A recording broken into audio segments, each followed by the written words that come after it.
तारीख है 31 मई 2024। जगह है जामनगर। शाम का समय है। एक फैक्ट्री में 3 लोग अंदर जाते हैं, लेकिन कुछ देर बाद बाहर निकलते हैं सिर्फ 2 लोग। आखिर तीसरा आदमी कहाँ गया? हैरान करने वाली बात उस तीसरे आदमी का गायब होना नहीं है। हैरान करने वाली बात यह है कि अगले 2 साल तक किसी ने उस आदमी को ढूंढा ही नहीं कि वो कहाँ गया, क्योंकि उसके फैमिली को ये यकीन दिलाया जा रहा था कि वो ऑस्ट्रेलिया में है। लेकिन अगर वो ऑस्ट्रेलिया में था तो 2 साल तक अपने ही परिवार से एक बार भी बात क्यों नहीं किया? उसका एड्रेस किसी के पास क्यों नहीं था? और एक नॉर्मल सा सवाल, 2 साल पुराने झूठ को कैसे तोड़ गया? आज का केस सिर्फ एक मर्डर का नहीं है। ये केस है एक भरोसे की, एक धोखे की और एक ऐसे राज की जिसे 2 साल तक सच मान लिया गया था। आखिर 31 मई 2024 की उस रात को उस फैक्ट्री में क्या हुआ था? इसका जवाब आपको इस वीडियो में जल्द ही मिल जाएगा।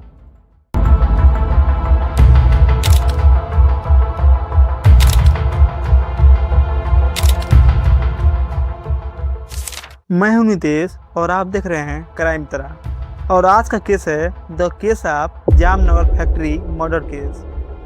आइए इस केस के बारे में जानने के लिए थोड़ा पीछे चलते हैं। जिग्नेश मवाडिया 3 भाइयों में से सबसे छोटा और सबके चहेता में से एक था, और साथ ही 2 बेटियों का बाप था। एक ऐसा इंसान जो हर बार जिंदगी में एक नई उम्मीद लेकर उठता था कि इस बार कुछ अच्छा होगा। द्वारका से पोरबंदर, पोरबंदर से जामनगर, हर नया शहर एक नया सपना, हर बार बेहतर कल की तलाश, और अंत में जामनगर आना उसके लिए सबसे बड़ा मौका था। जामनगर DRDIC के इंडस्ट्रियल एरिया में उसने एक फैक्ट्री शेड लीज पर ली।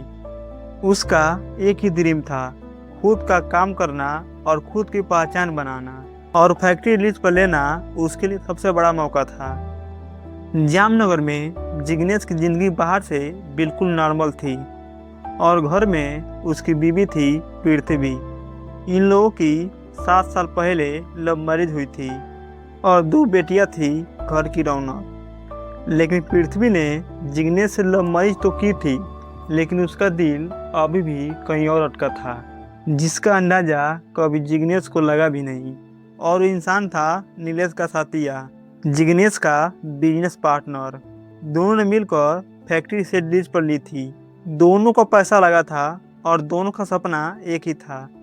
लेकिन नीलेश जिग्नेश की ज़िंदगी में कोई नया इंसान नहीं था। वो द्वारका से ही था, वही द्वारका जहाँ से जिग्नेश की ज़िंदगी शुरू हुई थी। बस ये बात जिग्नेश को कोई पता नहीं चला। बाहर से देखा जाए तो सब कुछ ठीक लग रहा था, लेकिन ज़िंदगी में कुछ चीज़ें होती हैं जो बाहर से नहीं देखती, जो दीवारों के अंदर होती हैं। वो धीरे धीरे बिना किसी आवाज़ के एक इंसान की दुनिया बदल देती है। और जिग्नेश को यह अंदाज़ा नहीं था कि उसकी दुनिया उसकी ही बीवी और उसका ही दोस्त बदलने वाले थे। 31 मई 2024 की शाम को जिग्नेश के पास एक कॉल आई, बिल्कुल नॉर्मल कॉल। फैक्ट्री पर बुलाया गया। कोई बड़ी बात नहीं थी, बस एक छोटी सी गैदरिंग अपने ही लोगों के बीच में। जिग्नेश गया बिना किसी शक के, क्योंकि जो लोग वहाँ थे वो उसके अपने थे। लेकिन उस रात के बाद जिग्नेश कभी भी घर वापस नहीं आया।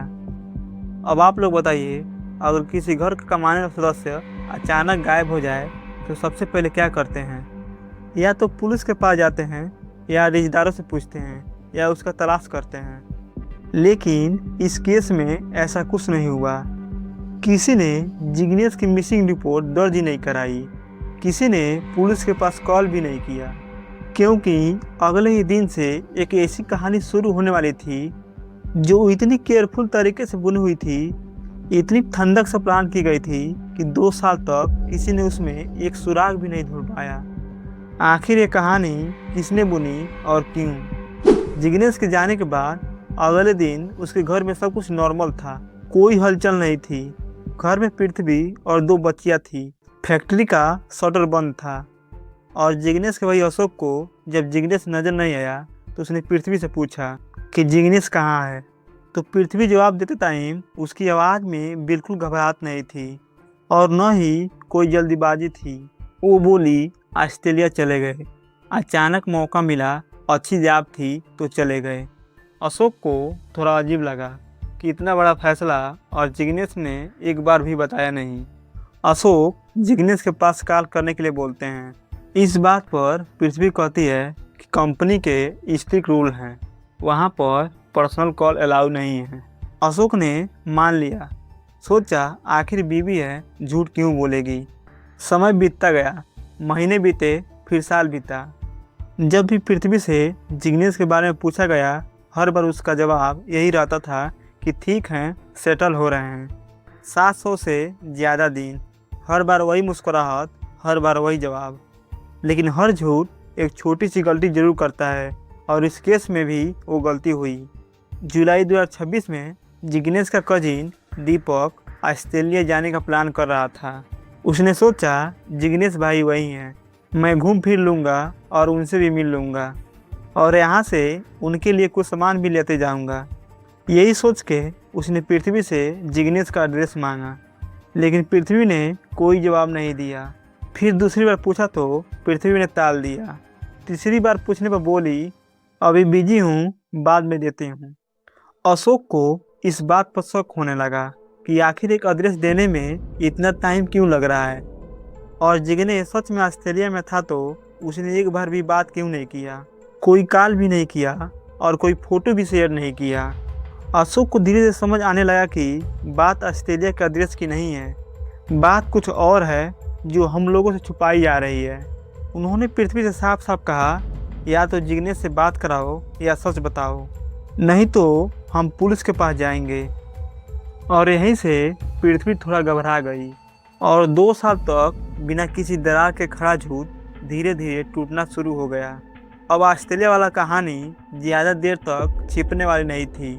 अब पृथ्वी को हर सवाल से बचना मुश्किल होता जा रहा था। पृथ्वी सोची, अब सच्चाई बताना पड़ेगा, और जो सच बताने वाली थी उस सच के लिए अशोक और उसके फैमिली ने कभी अंदाज़ा भी नहीं किया था। 24 जुलाई 2026 को पृथ्वी खुद अशोक के पास कॉल करती है और एक रिश्तेदार के घर बुलाती है। अशोक ये सोच के गए कि शायद आज जिग्नेश से बात होगी या उसका एड्रेस मिल जाएगा, लेकिन वहाँ उस कमरे में बिल्कुल अलग हुआ, जो अशोक ने सोचा भी नहीं था। उस कमरे में पृथ्वी ने बिना कांपे, बिना रुके और बिना किसी डर के कह दी, जिग्नेश अब नहीं रहे, 2 साल पहले ही हमने मार दिया। अशोक के लिए वो पल उसकी लाइफ का सबसे क्रिटिकल पल था। अब अशोक के दिमाग में एक बात घूमने लगी, अगर जिग्नेश की मौत हो गई है तो उसकी बॉडी कहाँ है।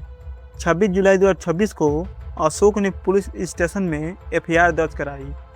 पुलिस को पृथ्वी का कन्फेशन तो मिल गया था, लेकिन केवल कन्फेशन काफ़ी नहीं था, क्योंकि कोर्ट में जिग्नेश की बॉडी चाहिए थी, एविडेंस की ज़रूरत थी। और जब पुलिस ने जांच को आगे बढ़ाया तो पता चला कि इसमें केवल पृथ्वी नहीं, इसमें 3 लोग शामिल थे। एक खुद पृथ्वी, नीलेश और एक तीसरा नाम नीलेश का एसोसिएट बलराम वर्मा। पुलिस ने इन तीनों को कस्टडी में ले लिया। तीनों से अलग अलग घंटों तक इंट्रोगेशन किया।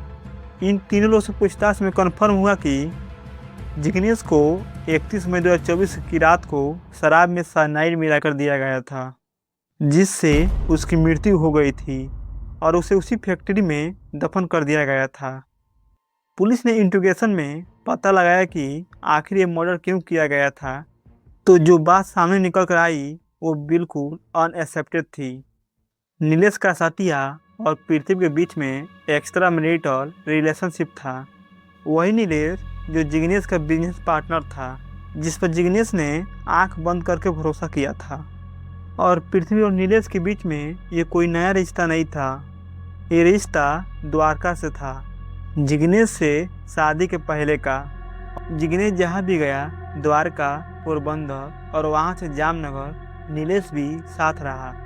और जिग्नेश को कभी भी भनक भी नहीं लगा कि वो सबसे बड़ा दुश्मन को अपने साथ लेकर चल रहा था।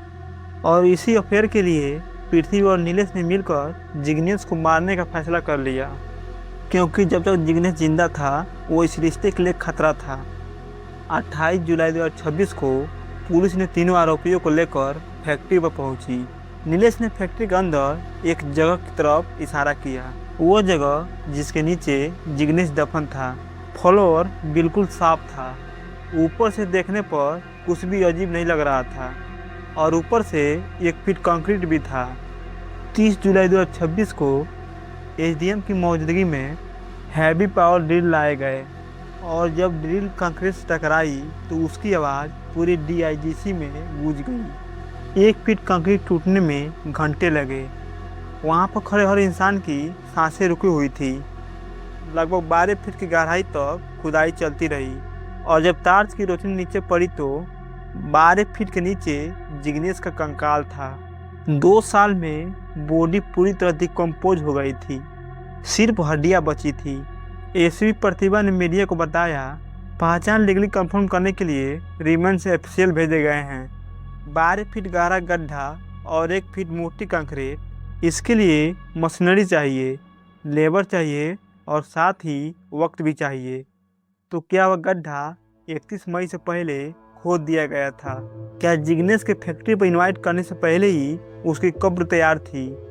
और एक सवाल अभी भी अधूरा है। साइनाइड, जो एक हाईली डेस्टिलेटेड इंडस्ट्रियल केमिकल है, इसे लीगली खरीदने के लिए स्पेशल लाइसेंस चाहिए जिसका हर ग्राम का हिसाब होता है। तो यह इन लोगों के हाथ कैसे लगा? पुलिस अभी भी इस एंगल पर एक्टिवली काम कर रही है। केमिकल रिकॉर्ड खंगाले जा रहे हैं, सप्लायर्स ट्रेस हो रहे हैं। जब इराज खुलेगा तो शायद सामने एक और नाम भी आएगा।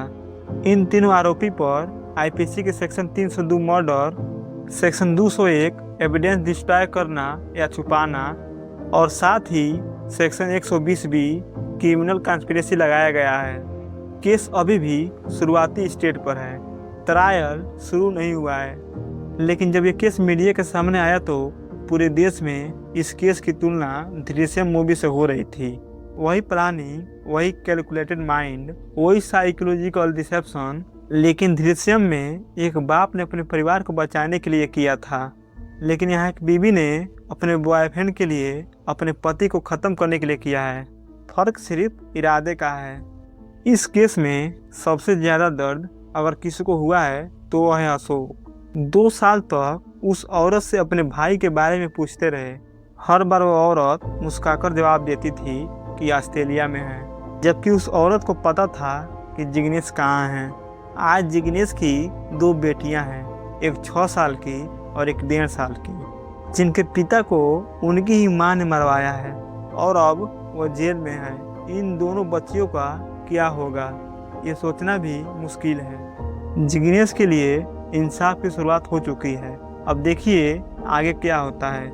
इस केस के बारे में आपकी क्या राय है, कमेंट में ज़रूर बताइए ताकि आप लोगों की राय हम भी मालूम चल सके। और अगर ये वीडियो वैल्यूएबल लगी हो तो शेयर जरूर कीजिए। चैनल को सब्सक्राइब करके बेल आइकन दबाइए। मिलते हैं किसी और केस के साथ, तब तक be safe, be careful. Thank you.